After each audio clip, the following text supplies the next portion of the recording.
교회의 근본을 따라서 라는 제목으로 하나님 말씀 선포하도록 하겠습니다. 여러분, 근본은 굉장히 중요합니다. 근본. 내 삶의 근본, 내 인생의 근본. 이 근본이 뭐냐? 내 근본은 우리가 살아가는 기초, 베이스가 되는 거죠. 근간이 되는 것이고, 내 바닥, 내가 서서 내 삶을 지탱하는 그 바닥이 되는 거예요. 근본이 안 좋으면 결국 이 바닥이 무너지게 되는 것이죠. 우리의 근본은 뭘까요? 사람마다 생각하는 그 근본의 기준은 좀 다릅니다. 어렸을 때 제가 한국에 있을 때 좀 저희 집안은 좀 유교적인 그런 어떤 풍토가 좀 셌어요. 그래서 그런지 항상 물어보면 주변 뭐 사람들도 그렇고 다 묻죠. 그 사람들의 기준은 가문이었어요. 그래서 성씨가 어떻게 되나, 그러면 어디 가문이신가 물으시고, 파가 어떻게 되시는고 뭐 이렇게 묻죠. 그러니까 어렸을 때부터, 제가 되게 어렸을 때부터 저희 아버지한테 항상 그 대답하는 법을 배웠습니다. 아버님 조남이 어떻게 되시나 그러면 절대 김일국이라고 말하면 안 되고, 그죠? 또 어떻게 배웠어요? 우리는 일자 국자입니다 이렇게 배우고, 어디 간가? 김해 김가입니다. 무슨 파인가? 삼연파입니다. 몇 대손인고? 72대손입니다. 뭐 이런 거를 다 이렇게 하도록 가르치는 거죠. 그래서 그런지 저는 어렸을 때부터 친구들 물어보면 항상 그거부터 물어봤어요. 너는 어디야? 무슨 파야? 그러면 경주 김씨야? 뭐 문영공파야? 몇 대손이야? 뭐 이런 것들은 친구들의 그런 것들까지도 다 기억하고 있을 만큼 그 사람들의 근본은 뭐라고 생각한 거예요? 네, 어떤 그런 가문이 어떤가 뭐 이런 거죠. 그런 거를 중요하게 생각하는 사람이 있죠. 또 어떤 사람은 직업입니다. 그래서 친구 집에 가면 꼭 물어보는 게 있죠. 부모님 뭐 하시노? 부모님 뭐 하시노? 중요한 거예요. 직업이 중요한 거예요. 부모님 뭐 하시노? 그러다가 선생님이 뺨에 맞기도 하고, 그죠? 영화 안 보셨구나. 영화 친구에 나오는 장면이에요. 아버지 뭐 하시노? 했다가 깡패인데 조폭인데 했다가 이제 어디서 선생한테 장난질을 치노 했다가 진짜인데 뭐 이래 했던 그 영화 있잖아요. 물어보는 거죠. 부모님 뭐 하시니? 근데 옛날에는, 요즘 아이들에게 미국에서 그렇게 했다가는 큰일 나는데, 저 어렸을 때만 해도 부모님 직업을 써야 되고, 뿐만 아니라 집에 냉장고가 있는지 체크업했어야 돼요. 자, 있는 거 냉장고 체크업, 자동차 체크업 이거 다 했어야 돼요. 요즘 따지면 지금 큰일 날 거죠. 호구조사라 해가지고 그 집안에 뭐 재산 정도가 없는지를 학교에서 그걸 다 이렇게 체크업하게 했단 말이죠. 그런 거를 이제 사회가 중요하게 생각을 하는 거예요. 어떤 사람은 돈이에요. 그래서 돈은 좀 얼마나 있어? 그렇죠. 결혼할 때 딴딴 따라란 이거 먹고 내 아이와 헤어지게 뭐 이런 거 하는 거 있잖아요. 탁 봉투를 던지면서. 사회적 기준이 돈인 거예요. 그 사람들은 각자가, 여러분 사람들이 그들이 생각하는 삶의 근본이 다 같지 않고 각자가 생각하는 그들의 삶의 근본의 이유가 다 달라요. 인생의 기초, 근본, 살아가는 이유가, 그들의 삶을 만들어가는 그 바닥, 어떤 파운데이션이 베이직한 게 다 다른 거예요. 여러분 여기서 한번 우리가 생각해 보시죠. 신자의 근본은 뭔가요? 여러분의 신자가 생각하는 여러분의 삶의 근본은 뭡니까? 여러분의 근본은 뭡니까? 그걸 우리가 알 수 있는 건 뭐냐면, 여러분이 가진 것 중에서 상상을 한번 해보시는 거예요. 내가 가장 중요한 거 빼놓고 하나씩만 버리라고 계속 해보는 거죠. 하나씩만 내놔라. 계속 하나씩만 내보내라. 옷 중에서도 딱 하나만 입을 거 말고 계속 놔보라. 그러면 그 사람이 무슨 옷을 좋아하는지가 결국 나오는 거고, 그 사람이 무엇을 중요하게 여기는가 결국 나오는 거예요. 그럼 이렇게 다 버리고 봤더니 결국 뭐예요? 내가 그 명품 루이비통을 끝까지 안고 있다면, 그 사람은 그거를 제일 지금 자기가 소유한 것 중에 제일 중요하다고 생각을 하는 거예요. 그러니까 이유와 목적은 다 다르죠. 어떤 그게 이제 어머니가 물려준 유산일 수도 있고, 아니면 자기가 첫 월급 타가지고 그걸 다 해가지고 산 거일 수도 있고, 자기에게 의미가 있는 거일 수도 있고, 비싼 거일 수도 있고, 그거는 모르죠. 아무도 몰라요. 그런데 어쨌든 그게 자기가 가지고 있는 마지막 제일 귀하다고 생각하는 거예요. 어떤 아이에게는 뭐 신발 같은 게 될 수도 있고, 뭐 명품 옷들이 될 수도 있는 거예요.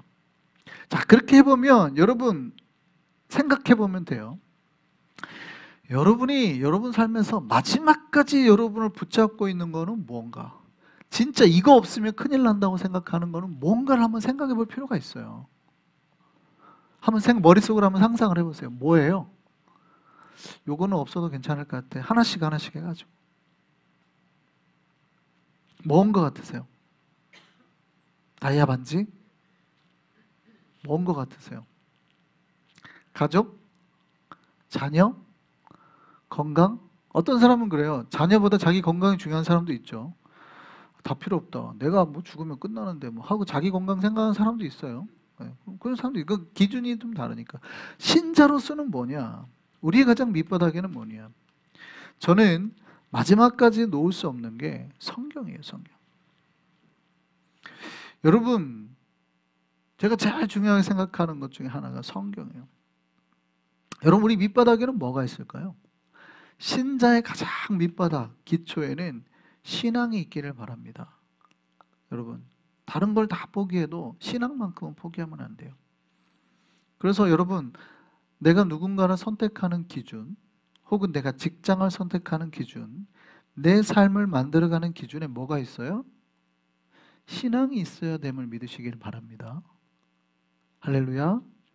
근데 이게 무슨 말인지를 잘 기억하셔야 됩니다. 아니 목사님, 직장을 선택하는데 왜 신앙입니까?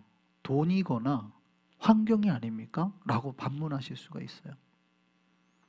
근데 여러분이 왜 돈을 버는지의 목적이 명확하게 서 있다 그러면 제가 여러분에게 드리는 이 말씀이 뭔지를 깨달으실 거예요. 그 돈 그러면 많이 벌어서 뭐 하시게요? 잘 먹고 잘 사시게요? 그 다음에 잘 먹고 잘 살아서 뭐 하시게요? 계속 우리가 하나님 앞에 질문해 나간다면, 여러분 앞에 질문해 나간다면 여러분 마지막 답을 하셔야 되는 거예요. 사실 정확하게 크리스찬이 직장을 잡는데 돈이 궁극적인 목적은 아니어야 된다는 거죠.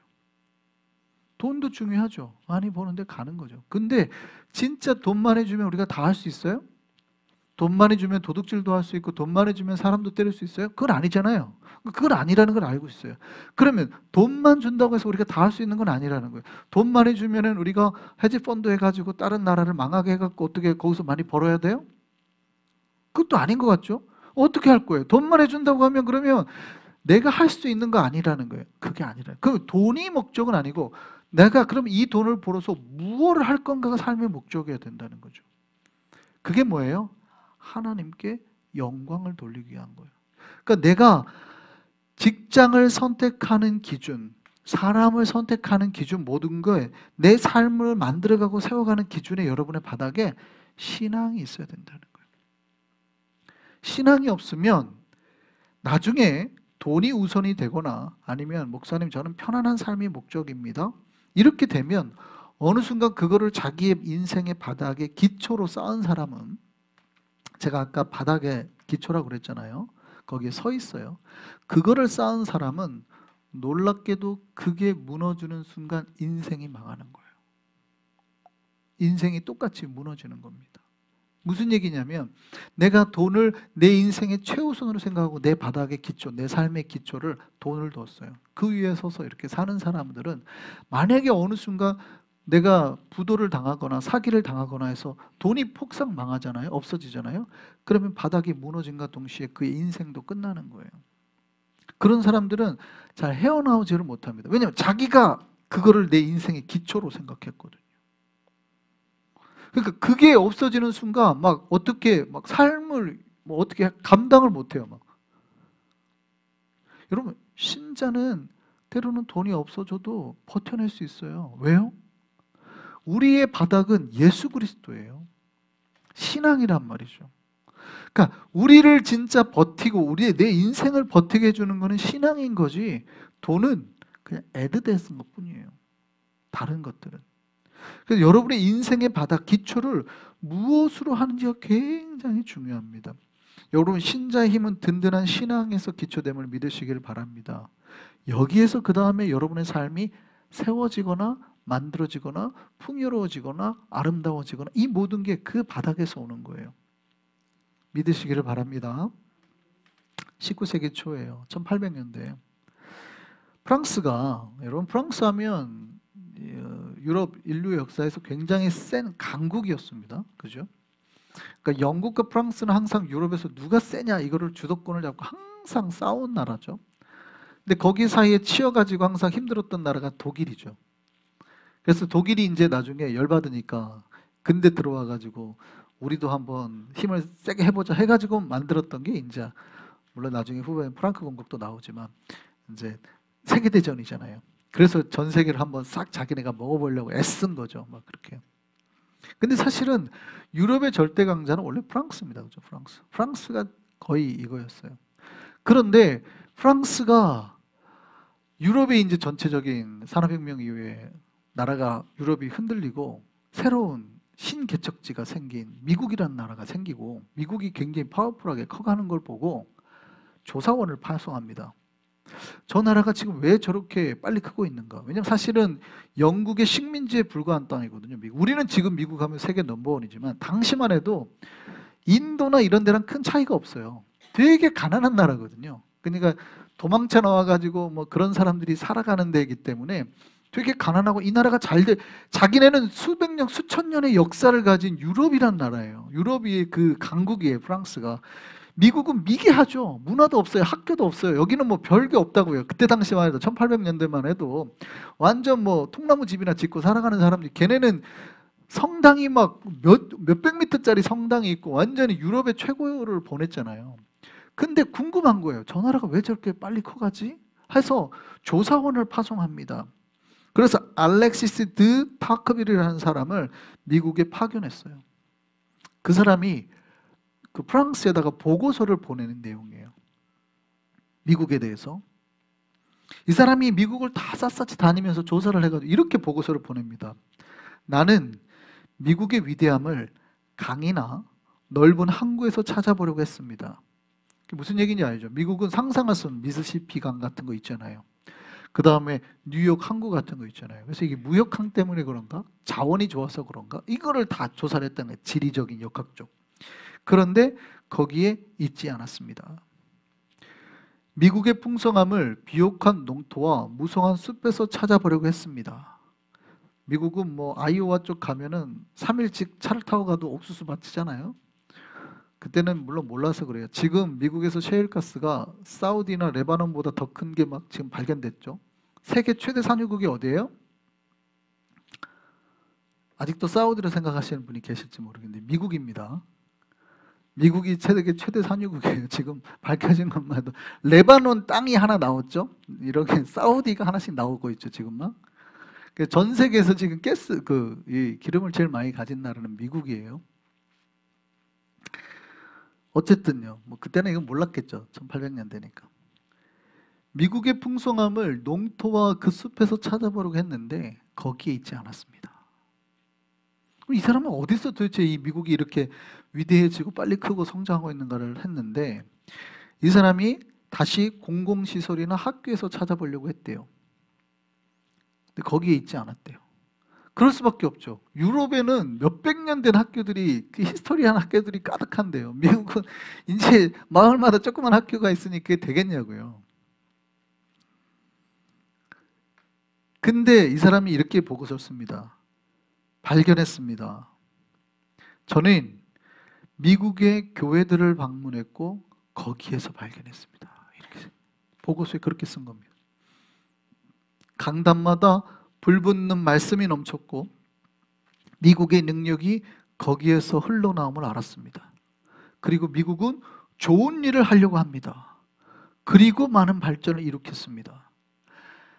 만일 그 다음에 이제 이 사람이 이렇게 보고서 씁니다. 만일 이들이 좋은 일을 멈춘다면 미국의 위대함도 멈출 것입니다. 마무리를 그렇게 하고 마칩니다. 그러니까 이 사람이 바라보는 미국의 위대함은 뭐예요? 유럽의 그 수많은 오래된 문화나 히스토리나 역사, 유럽, 미국은 역사가 짧잖아요. 그 수천 년 된, 그 천몇백 년이 된 유럽의 역사들, 이런 모든 것들이 사실은 미국하고 비하면 비할 바가 아닌데, 미국이 가지고 있는, 유럽이 없고 미국이 가지고 있는 건 딱 하나, 신앙이더라는 거예요. 유럽은 신앙이 이미 쇠퇴해버렸고, 미국은 어떻게 세워졌어요? 그 신앙의 순수함을 따라서 청교도들이, 퓨리탄들이 나와서 하나님 앞에 자기의 삶을 살려고 목숨 바쳐가면서 살았다는 거예요. 그들의 자손과 후예들이 모든 곳에서 가장 먼저 지은 게 뭐예요? 와서 교회를 짓고, 그 다음에 뭘 지었어요? 학교를 짓고. 이렇게 시작했다는 거예요. 물론 이들의 역사를 좋게만 볼 수는 없습니다. 인디안과의 관계에서는 사실은 굉장히 학살자처럼 보일 수도 있어요. 그런 것 빼고 우리가 신앙적 입장에서만 보면, 이후에 그들의 개척자의 입장에서 그들이 그러면 진짜 중요하게 생각했던 게 뭐냐면, 끝까지 그들이 하나님 앞에서 붙잡았던 거는 신앙, 말씀. 이게 그들의 삶의 파운데이션이었고 베이직이었어요. 그러니까 때로는 이들이 죽음도 있었고, 때로는 이들이 아픔도 있었고, 때로는 이들이 정말 그 자연재해나 이런 것 때문에 집이 다 무너지고 했는데도 끝까지 버텨낸 이유가 뭐예요? 그들의 근간에는 돈이 아니라 신앙이 있었거든요. 여러분, 이 사람이 한 마지막 말을 꼭 기억하셔야 됩니다. 만일 이들이 그 좋은 일, 그 거룩한 일을 멈춘다면 미국의 위대함도 멈출 것입니다. 여러분, 우리가 삶에 진짜 복되고 잘 되는 이유가 뭔지 아세요?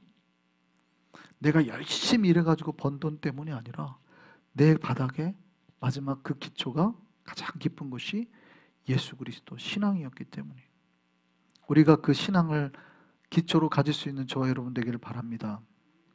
자, 그럼 우리 삶의 기초는 신앙이에요.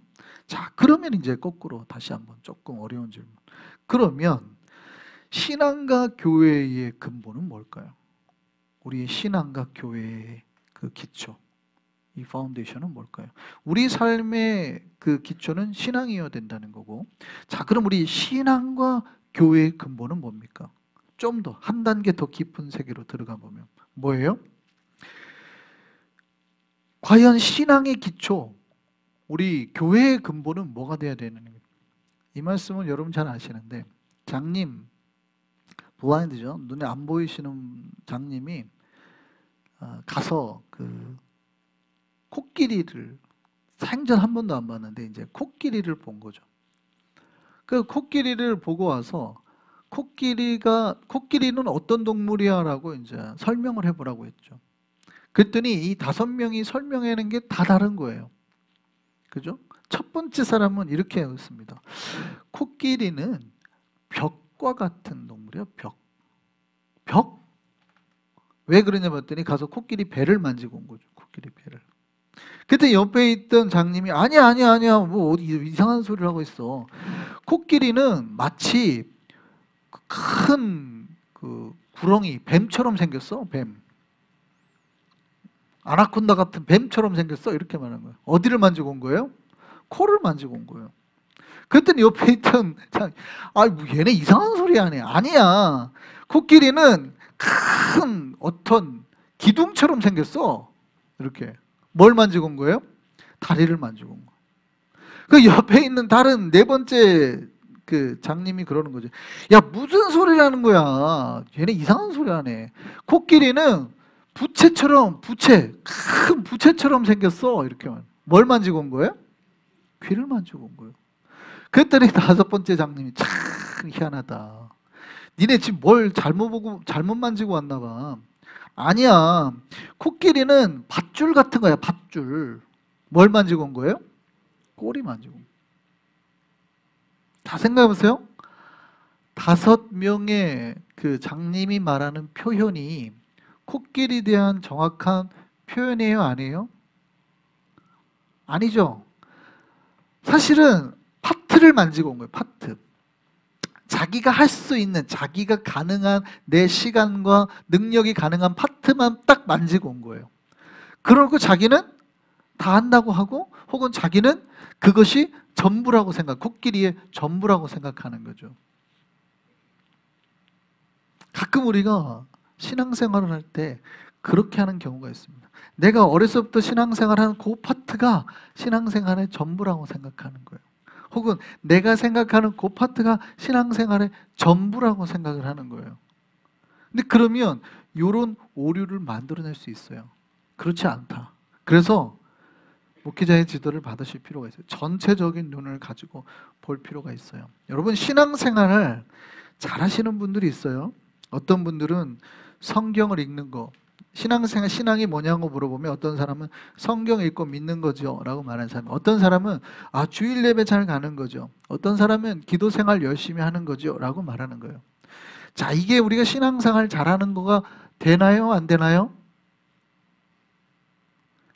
아까 다리나 코나 귀가 코끼리의 파트인 건 맞죠. 코끼리가 아니라고 말할 수는 없지만 코끼리를 진짜로 잘 묘사한 건 아니죠.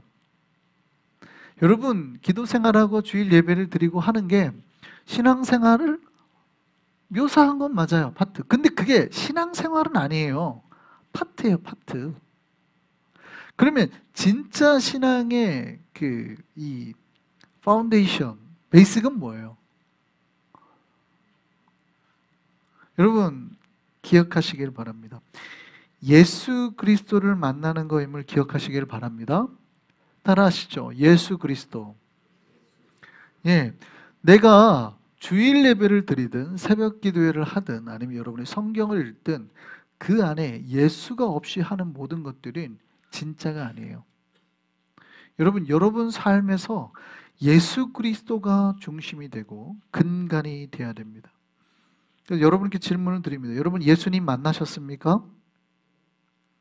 그러니까 여러분, 신앙생활을 한다고 할 때는 진짜 중요한 거는 그냥 내가 노래를 하고 예배를 드리고 기도를 하는 게 아니라 예수를 만난 다음에 그게 감격해서 예배를 드리는 것, 내가 예수를 만나서 그 예수님과 대화하고 싶어서 기도를 하는 것, 그 예수님께 영광을 돌리고 싶어서 찬양을 하는 것, 이게 다 다른 거예요. 여러분, 뭐가 가장 근본이라고요? 예수님 만나는 것. 그래서 예수님 먼저 만나시기를 소망합니다. 예수님 만나셔야 돼요. 그러니까 신앙의 가장 중심에는 예수가 있어야 돼요. 예수가 없이 다른 것들은 결국 잘못하면은 무너질 수 있다고요. 아까 같이. 여러분, 유명한 이탈리아의 유명한 화가이자 발명가이기도 하고 천재인 사람이 있죠. 그 사람이 레오나르도 다빈치입니다. 이 사람이 그린 그림 중에 제일 유명한 그림이 있어요. 뭐가 있을까요? 여러분 아시는 거? 네? 천지창조? 천지창조는 미켈란젤로가 그랬죠. 네. 레오나르도 다빈치가 그린. 네? 모나리자? 진짜 유명한 거 있어요. 최후의 만찬. 그렇죠. 최후의 만찬. 최후의 만찬 되게 유명하죠. 그래서 뭐 다빈치 코드라는 소설 영화도 나오고, 뭐 다빈치가 뭘 뭐 해서 약간 약간 넌 크리스천적인 건데 소설을 픽션도 만들고 했죠. 근데 그 레오나르도 다빈치가 그리는 이 최후의 만찬이 굉장히 제일 유명한 것들 중 하나죠. 이거를 전쟁에 지켜내려고 거기에 막 사제들이 천장을 덮어내고 막 이랬어요. 2차 세계대전 때랑 막. 어쨌든 굉장히 유명한 그림이죠. 우리가 아는. 사실은 이게 바로 한 번에 그려진 건 아니고요. 여러 그림들을 통해서 7년 동안 작업해서 스케치가 나오고 한 그림들입니다. 처음에 이제 레오나르도 다빈치가 그림을 그리고 거의 이제 완성을 해서 최후의 만찬을 마지막에 공개하고 덮어두었던 천을 벗겼습니다. 그래서 사람들에게 보여주는 거죠. 그랬더니 한 사람이 이렇게 말합니다. 와, 정말 대단한 작품이다. 정말 대단한 작품이다. 보세요. 예수님 손에 들려있는 저 광채나는 유리잔을 보세요. 왜냐하면 그 그림이 당시에 이탈리아 르네상스 시대의 그 모든 가지고 있는 그 당시의 사물들을 정말 정확하게 묘사를 했다 그래요. 그게 또 유명해진 이유기도 한데, 그러니까 예수님 손에 들고 있는 유리잔이 얼마나 아름다운가, 딱 대단하다 이렇게 말했어요. 그 말을 들은 레오나르도 다빈치가 갑자기 거기서 붓을 들어가지고 유리잔 부분을 뭉개버렸습니다. 친구들이 깜짝 놀란 거죠. 아니, 지금 이거 어떻게 완성된 작품인데 이거를 다 지금 이렇게 망치고 있나라고 묻죠. 그때 레오나르도 다빈치가 이렇게 말했습니다. 이 작품은 실패한 겁니다. 나는 여러분의 시선이 예수의 얼굴에 집중되기를 원했습니다. 그런데 유리잔의 시선이 모아졌다면 그거는 제 의도를 벗어난 겁니다. 여러분, 우리가 신앙생활을 하다 보면 우리가 원래 신앙의 목적에서 벗어나게 신앙생활을 할 때가 있어요. 열심히 막 하다 보면 내가 혹은 그냥 교회를 다니다 보면 가끔은 내가 오해하거나 착각되는 게 있어요. 여러분, 신앙의 중심은 뭐예요? 교회의 근본은 뭐예요? 예수 그리스도. 따라하시죠. 예수 그리스도. 여러분, 맞습니다. 최후의 만찬에 예수가 있었어요. 그 자리에. 근데 예수보다 더 드러나는 게 있으니까 지웠다는 얘기예요. 여러분 잘 보셔야 돼요. 신앙생활 할 때 교회에 예수가 계세요, 안 계세요? 계세요. 그런데 우리는 예수를 보지 않고 다른 어떤 것들이 더 드러나 보일 때가 있어요. 저 집사가 가지고 있는 돈, 저 집사가 가지고 있는 입고 온 옷, 교회 왔는데 저게 부럽다. 이런, 지금 교회 와가지고도 예수를 보는 게 아니라 다른 것들의 마음을 뺏긴 데가 있단 말이죠. 그 레오나르도 다빈치는 어떻게 했대요? 지워버렸다는 얘기죠. 그거 다 뭉개버렸다는 얘기죠. 그게 중요한 게 아니에요. 여러분, 진짜 여러분의 인생의 삶을 변화시킬 수 있는 근본은 누구예요? 예수 그리스도임을 믿으시기를 바랍니다. 교회의 근본은, 우리 신앙의 근본은 누구예요? 예수 그리스도. 이 근본 위에 성도들이 서 있어야 됩니다. 여러분, 그 얘기는 교회의 근본은 성도가 아니에요. 그죠? 교회의 근본은 성도가 아니에요. 우리 성도를 무시하는데 무시당해도 돼요. 교회의 근본은 목사가 아니에요. 그죠? 교회의 근본은 누구예요? 예수 그리스도라니까요. 우리가 이 초점에서 자꾸 벗어나서 자기가 유리잔처럼 빛나려고 하면 안 돼요. 중요한 건 교회에서 오직 높여지고 영광 받으셔야 될 분은 예수 그리스도. 교회가 왜 싸우면 안 된다고 말해요? 성도들이 서로를 존중해야 되니까? 아니에요. 싸우면 예수님의 영광이 깨지니까. 이해되십니까? 여러분이 교회가 교회다우는 거는 예수 그리스도의 그 이름이 높여지기 위함인 거지 우리 인간들의 것들이 아니에요. 그러니까 우리 삶의 모든 목적은 오직 예수님의 그 근본에 계시기 때문에 그런 거예요. 이 근본이 없는 교회는 아무리 사람이 많아도요 무너지게 되어 있습니다. 바닥이 예수가 아니기 때문에 자기들이 생각하는 돈, 자기들이 생각하는 어떤 성도들을 만나서 얻어지는 유익, 관계, 이런 게 근본이 된 사람은 관계가 깨지면은 그냥 무너지는 거예요. 바닥이 없어지면. 왜냐하면 이 사람의 신앙의 바닥은 예수가 아니었기 때문에 그런 거예요. 제가 말씀드렸잖아요. 한국에서는 연말만 되면 교회 요람해서 이거 빼느라고 바쁘다고요. 그런데 그때쯤에는 어떻게 알고 똑 출석을 하세요? 무슨 얘기인지 아시죠? 한국은 이제 요람 교회 뒤에다가 이제 그 직장명을 쭉 쓰거든요. 중국집 이런 거. 그러면 교인들이 중국집 여러 군데지만 가급적이면 자기 교인 시켜 먹으려고. 근데 큰 교회는 잘 모르니까, 큰 교회들은 성도들을 서로 모르니까 저 중국집이 자기 교회 나오는지도 잘 몰라요. 그러니까 그거 보고 시켜 먹는 거예요.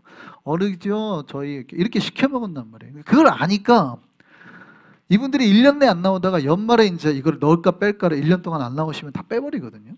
그러니까 그때쯤 되면 어떻게 알고 또 나와가지고 그러면 이제 나오시면 또 못 빼잖아요. 그분들의 목적은 뭐예요? 신앙이 아니라 그 어떤 관계나 이익이란 말이죠. 근데 그러면 그런 것들은 어떻게 해요? 바닥이 그거니까 그게 깨지는 순간, 이득이 없다고 생각하는 순간 그냥 무너지는 거예요. 와르르. 여러분, 우리 삶의 근본이 신앙이기를 바랍니다.